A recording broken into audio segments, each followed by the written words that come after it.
Здравствуйте, в эфире НТРК «Магаз. Хроника происшествий», в студии Зелимхан Калоев. Водитель, у которого 77 нарушений правил дорожного движения, насмерть сбил пешехода в Ингушетии. ЧП произошло в Гамурзийском административном округе Назрани на улице Асканова. 22-летний водитель «Лада Гранта» совершил наезд на 51-летнего пешехода, который переходил проезжую часть автодороги в неположенном месте. По данному факту проводится проверка.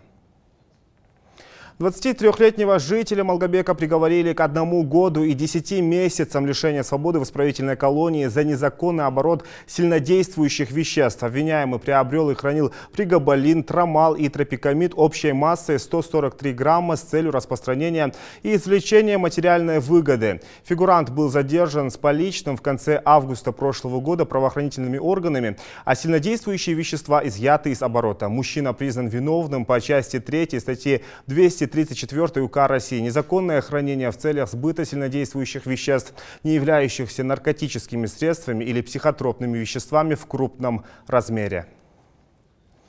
В аэропорту Ингушетии пресекли попытку дачи взятки полицейскому. Мужчина спокойно курил в неположенном месте, когда сотрудник транспортной полиции начал составлять протокол. Он передал ему 500 рублей. Однако противоправные действия гражданина были задокументированы в установленном порядке. В отношении 50-летнего жителя Назранского района возбуждено уголовное дело. Ему может грозить до 1 года лишения свободы.